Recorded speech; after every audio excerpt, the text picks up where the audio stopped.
again, fans, welcome to Sports Chat, the Super Bowl signing day edition. A lot going on, of course, locally. Basketball is Friday's the end of the regular season. Yep. We start tournament next week, and it's at Powell High School. The middle school season, I believe, ended for both teams this week.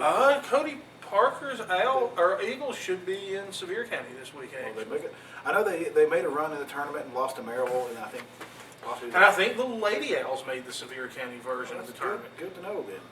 I know that Maryville had defeated Coach Parker's team, but I honestly thought that was in the Sevierville round. That may have been in the Sevierville. I don't know why they would. That may have been last night. Well, it was recently. I just know that I didn't think they played Maryville outside of the East Tennessee round. They actually shouldn't have, so that probably was. I believe they lost by 5 to Maryville in the East Tennessee regionals the other day, and I think maybe the Lady Owls may have lost by 1 in the same regional, but I'm not 100% certain on that. So the middle school that probably actually is over then. The weekend has me thrown where we've been out of town. Yeah, Coach Parker, he made a run in the area tournament down in Oak Ridge, and then I read it on him, I'm pretty sure his Twitter, that it was I think they lost by 5 points to Maryville. That's still an impressive way to close out the season, to make it to that round. And Maryville's really good. Coach Parker's had his team ready to go in the tournament the last couple of times out here since he's been the head coach at Jasper. Made deep runs in him. Honestly, he had a good run as an assistant under Jason at La Follette too. Yeah. Up here on the high school front, they're playing Powell as we speak. You'll know the score of this by tomorrow when this video is posted. But the Lady Cougars were behind by 5 in the first quarter, and of course the boys are panting to play. Lady Cougars are on a hot streak. They've won several games in a row. Had just a crushing victory over Corinth and last night by about 35 points. And had a big win over Clinton Friday night as well, and big wide margin of victory. I think it was 24 points margin of victory in that one. So Coach Brady's got the Lady Cougars rolling. They are, and this is the time of year to really have them going. And I know they're down tonight, but I know that Amber Guy has been under the weather, and Jamie Minot's suffering from a hand injury right now.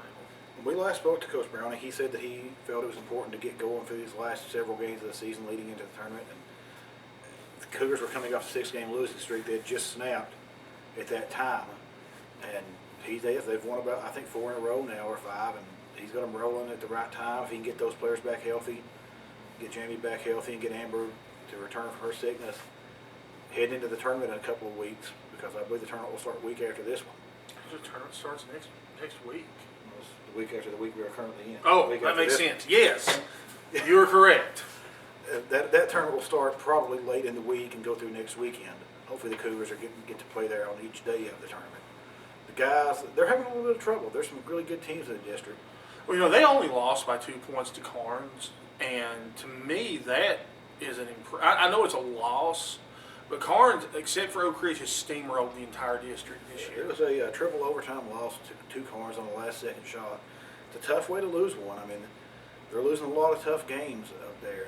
They've got a good team, as we've talked about their lack of really good size this year, which hurts them some. But as you say, Carnes had only really lost to Oak Ridge, and Carnes last year, had a 22, 23-6 record. And one of the wins that Campbell County got in the district was over that same Carnes team. So Campbell County plays Carnes tough. Right, they are a traditional rival. The history there and the rivalry that, again, I think gets a little bit downplayed these days because of the football rivalry with Anderson County.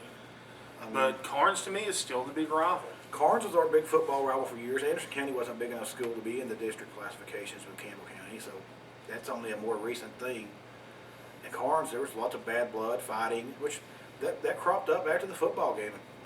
Several times. Last year, there was near a fight at the end of it. I've been in many post-game fights in parking lots after football games at Carnes. And one of their football coaches was trying to fight with one of our players, and that's just Carnes and the nature of it. Since the big brawl in the 80s broke out, chairs being thrown, looked like something out of the WCW or the NWO attacking a bunch of people. Just everybody else getting in a big fight. It was quite a fight back then. Carnes have been bad blood ever since then, and I think they're a big rival. It's good to see the Lady Cougars pound them. It's tough to see the boys lose in such a close game like that. But that's it for the Cougar front and the middle school front. Well, one more thing on the high school level front. Spring sports, I think, can officially begin practice today. Well, you knew that one was coming up pretty close. They've been conditioning anyway, but now the coaches can actually oversee the practices starting here really soon. So we're about to fire up baseball season, softball, track. Men's soccer. And the men's soccer, Shane will have those guys out Tennis. there. Tennis will be going. I know tennis practice starts pretty soon. Carmen and Lay are going to be out there. Still tough, the tennis home. You'll be lucky to get to see the Cougars play a single match at home. I don't think they have the last 2 years. They did have the one last year. They managed to actually have one last year? Yeah, we were at the park for one last I year. couldn't remember if they actually managed to go on or not. It's the only one I remember them actually pulling off. We were at that, we were at Clinton for a couple of matches because they play Anderson County and Clinton both at the same park. But yeah, there's still no tennis courts up here. It's really tough to actually get a tennis match up here. Most people cancel them. Yeah, I was talking to Matt Bowman, the city of La Follette, or the county rather park director. He's like, I'd love to have them here, but they can't play on the tennis courts at Campbell County Park because the surface they use is not approved. Yeah. So they're very limited into where they can play here. They did a good job with the park overall, but some of the local tennis players I know do say that surface is nearly impossible to play on and very bad. It's kind of rough on surface your to get joints. Injuries, joints. If you fall, Hard you to get cut scraped on. up. But otherwise, it's a pretty nice If park. it rains at all, they said it's really slick. Great soccer field, great baseball field, great playground and swim area. Tennis courts a little bit lacking, unfortunately. Maybe eventually will get them at the high school. It gets discussed and then gets put off a lot. It's tough that's a big investment to put tennis courts in. It's close to $1 million. Even with the USTA kicking in a grant, it's. But that keeps tennis out of Campbell County for the most part. You just got to hit the road and play, and figure that if you get one match to actually play, one team to actually play here at home, you're lucky. You can usually catch them. Like I say, they play Anderson County and Clinton both. In Clinton, which If is you're not up a the bad valley, drive. they generally play J. Frank White. They play J. Frank White, possibly Cumberland Gap, and a couple of other schools like that. They play up at LMU at their tennis courts. So those are about the closest places you can go to find them and actually see them play. The soccer will have home matches here. They have a field now at the high school. I believe the practice field for the football team is being turned into a usable soccer field for this spring. Right. We'll have Shane on in a few weeks to talk a little bit more about that, and here maybe even next week we'll have some baseball going on. Yeah. So that's coming soon. It always starts in late February. I mean, it seems cold outside. It's still going to be rainy and snowy sometimes, but that's the way spring sports are. It's 75 degrees one day and 35 the next. Basketball at the higher level, Tennessee got a big win over Alabama on Saturday. Just the fact that there's Alabama and Tennessee struggles with them sometimes. Alabama's a really bad team. They're only 9-12 this year. But even so, Tennessee's even during the Pearl years, had some tough struggles at Alabama. They've managed to handle Alabama under Pearl. I think they had maybe a 4-2 record against them, but any other coach against Alabama is usually pretty awful. Conzo, I think, was 1-3 against them coming into this one. So they're 9-12. Not the best win. They play Vanderbilt at Vanderbilt tomorrow. Another win. Pretty much, Tennessee has to win all but maybe 2 games the rest of the year to get a tournament seed, and it still probably won't be a great tournament seed, but that's just the spot they're in. If they upset Missouri at Missouri, if they can beat Florida at home, that may up their seed a little bit. If they don't drop a bad game, they still have to play at Texas A&M, they beat Tennessee, but just about the worst team in the SEC this year. They're really bad. That make that just a horrible loss. But if Tennessee can close out the season, I think there's 10 games left. They need to go about 8-2 to close the season out. That will get them probably in the tournament, maybe as a 7 or 8, maybe 9 seed. Not what you were looking for before the season started. Most projections had Tennessee as a 4 or 5 seed and predict them to be around 24-6. They're probably going to have 3 or 4 more losses than that. But anything worse, or you have some stumbles, because the team is up and down constantly. They look like the best team in the SEC one week, and they might look like the worst team in the SEC the next week. But if they get consistency, they usually do this time of year, which it coincides a lot with playing a lot of bad teams in the SEC because the SEC is filled with bad teams. They have to get in, though. I mean, that's if they don't get in this year, it may be 3 or 4 more years before they get back in the tournament because the roster next year is going to be kind of depleted. That will be tough. On a different front with the colleges, tomorrow is National Signing Day. I expect, and most people do, that Tennessee's class is not going to change a whole lot from what they've had committed for a long time. They've only had one commitment about the last month. But they've had such a strong early going. It's a powerful class. It's ranked number 2 right now. It's going to go down a little bit from that, and it's ranked number 2 a lot on the strength of the sheer volume of players. They're going to sign about 40 players, counting the people who signed on. And I expect, honestly, there may be a rule change out of this. A couple of years ago, Arkansas signed 38 players, and or maybe it was Ole Miss, one of the two. Houston Nutt was the coach of the team. I think it was when Houston Nutt went to Ole Miss. Anyway, he signed 38 players, and next year there were rules changes about how you could do that. And, you know, Butch Jones, he's operating completely within the rule right now, but the NCAA tends to frown upon that really big signing class like this. 14 of them have been back counted already, so if they sign 38 players, that's basically 23 this year and 14 toward last year. Our roster was that far down, we only had about 55 or 60 players on scholarship. And we have several already in school. Oh yeah, 14 of them are already in school. And our roster had been playing like we were on NCAA probation because the first Kiffin class went from 23 players down to 3 players being here still. And Dooley was such a terrible recruiter. Dooley's classes had a high washout rate as well. So we had plenty of room. We're just now getting the roster back up towards 80, 85 players. But we'll see how it goes. There's a couple of players who are waffling on whether they're committed or not. I don't really think there's going to be any. I'll be truly surprised if there's a big surprise commitment that goes in Tennessee's favor tomorrow, because there's really not that much left. This recruiting class, for the biggest part of it, has been wrapped up, since November, December. They've added 1 or 2 kids here. So they added a couple. I think they added 1 guy last week, and maybe 1 or 2 during the month of January. But it was such a big class, they pretty much had this thing nailed down for a while. And then on the opposite end of the spectrum, you have the smoking ruin that is the Vanderbilt recruiting class. Yeah, I mean, Vanderbilt got their coach of the century for them, pretty much, and I guess they'll slip back into irrelevancy. I hate that they had their day in the sun and was able to beat Tennessee twice in a row and do everything that they did. But now that pretty much leaves Kentucky is still looking for their day. And maybe they'll get it. Hopefully they don't. But yeah, Vanderbilt, they only have 9 or 10 commitments. And I don't know if the coach, he's from Stanford. He actually may be a good coach. I don't know. Stanford, certainly a good program. They face the same academic issues that Vanderbilt does. And Jim Harbaugh had them playing really well when he left, and people thought they would fall off, but they didn't. They promoted an assistant. I think that he was a defensive coordinator for Harbaugh. He got promoted. He's been a fine head coach, and I can't remember if this is their offensive coordinator or defensive coordinator. This is their OC. But they didn't really see that much of a drop off, and hope maybe this guy will be able to do decently at Vanderbilt. Franklin left a few good players there.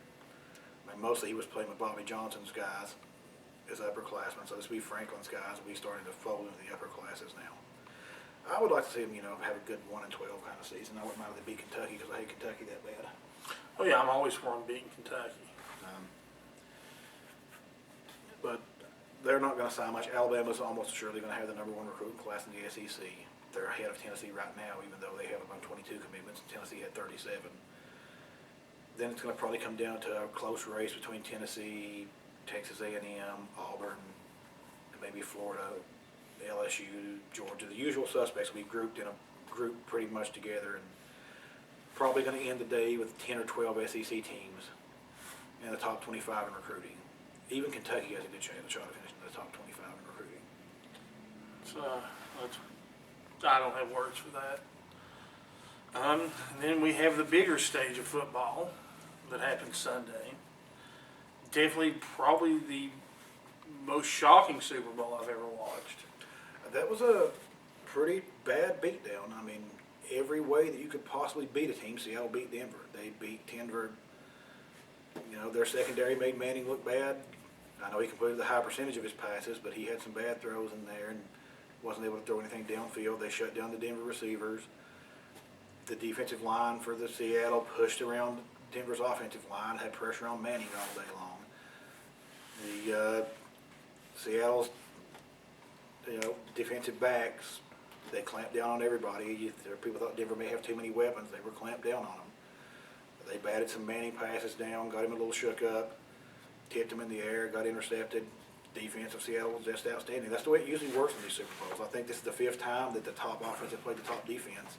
Top defense has won 4 of the 5 meetings. It's just, the NFL, if you build a team around a defense, you could have an average offense and be fine. I mean, Seattle made just, Russell Wilson did nothing spectacular. What did he have, 175 yards passing, maybe at the most. He did nothing spectacular. There's nothing Seattle's offense did great. They ground out, made a few first downs, got a few big plays here and there when they needed it.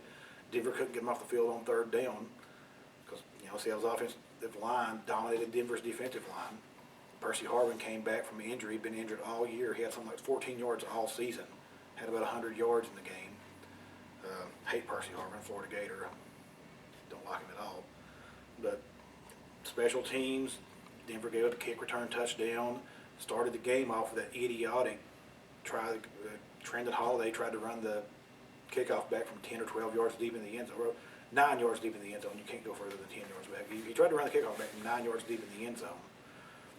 Put Denver in the hole, had this And of course, have the safety immediately. the snap fiasco. Just everything that could go wrong for Denver did. Just every aspect of the game, Seattle was better and dominated. That's all you can say. The special teams that Seattle played just was phenomenal. Kickoff return for a touchdown, and Denver couldn't get the ball out, couldn't get starting position beyond the 20, other than when they let the kick go through the back of the end zone. Seattle was flawless on their field goal. It's just everything that could work right for Seattle did, and everything that could go wrong for Denver pretty much did. It's the only way Seattle didn't score a touchdown was a punt return. I mean, I say Seattle put 43 points on the board and didn't really have to do anything on offense. So they scored a defensive touchdown, got a kick return touchdown, got a safety, and that's all. They didn't even need the offense to take the field to beat Denver. Denver only scored 8 points. Denver did a lot between the 20s. Manning had a high completion percentage, like I said, but Manning couldn't find people downfield. He couldn't. Yeah, there was no long passing game He really couldn't. at all. When Denver got inside the 30, 40-yard line and got across the 50, they couldn't make plays. Nobody on the team could make plays. The running backs couldn't run. Manning couldn't complete passes that he needed to complete, at least for the length he needed for first downs. I mean, you got to move the ball. You got to get it in the end zone. You can't go down there and go for it on 4th and not get it multiple times or have to punt. And that's what Denver did. They would have, look like they were going to do something. They get a holding penalty. And it's 1st and 20 all of a sudden.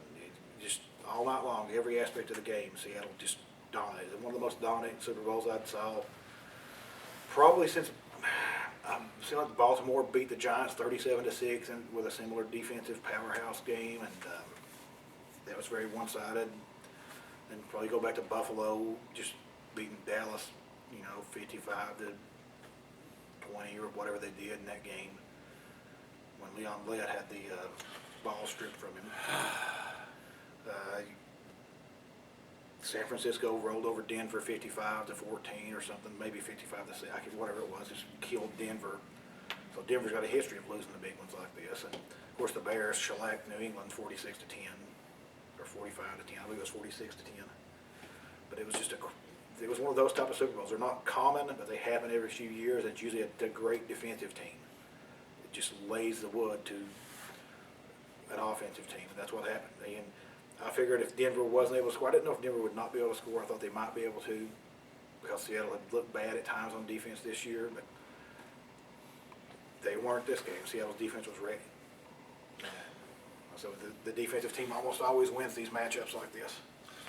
And, that, of course, brings football season to a close officially. Yeah, now it's just signing day, draft day, spring practice, report for camp in June for the NFL. Preseason, preseason probably be 2 games next year if they expand the schedule to 18. Or maybe one game, pardon me. I think they're going to lose a preseason game completely and just have one preseason game and then an 18-game regular season. Which just sounds terrible to me. But, I mean, once Cougar spring sports ends, to me, it's just a great dearth of Oh, it's a void. summertime action. I'm not a big fan of Major League Baseball. Cincinnati, I like Cincinnati. They've been pretty decent lately, but can't get over the playoff stumbles and losing that stupid playing game to Pittsburgh. I don't like Pittsburgh. Hockey season, it'll be ending around May.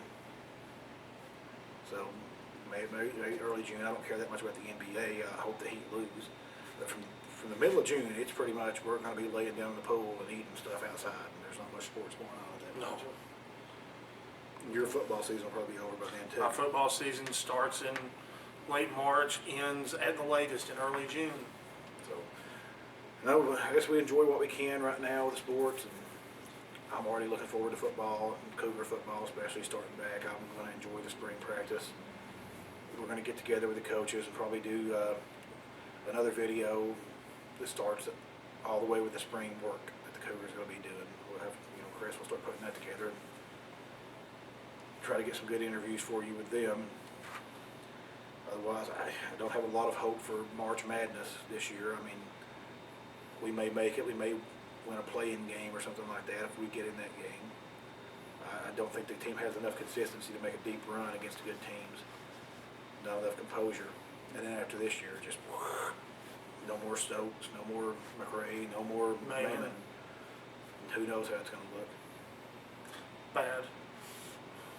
I suspect so. Folks, on the other hand, we're talking about June laying in the pool. If you're looking to get ready, you're looking to get that winter tan on, down here at Papa John's Studios, we've got some new neighbors in Total Tan. And, they've got new tanning beds. Your first visit's free. They offer discounts to students, law enforcement, firefighters, first responders. They have free Wi-Fi if you're sitting there waiting on your significant other. You take your iPad in, whatever. And they have spray tans coming. So check them out at Total Tan. Their number is 562-1tan. Of course, we definitely want to thank our good friends at Papa John's for the pizza tonight. Come down here to Papa John's and get the cheeseburger pizza while it's still going. My gosh, it's the best pizza ever. You wouldn't think pickles on a pizza, but you'd be wrong because pickles on a pizza is outstanding. Also, I made a phone call to Nashville today, talked to the people with TNA Wrestling. They are coming to Knoxville in March, and I probably will have some tickets to give away soon. And maybe a little bit more than that, but that's coming up here in another month or so. Well, hey, hopefully the Cougars win tonight, as we said. Got another game coming up Friday night. It's probably going to be senior night. Hopefully you all can make it out for that one. That's about it for this week. That's it this week, fans. We will see you at the games.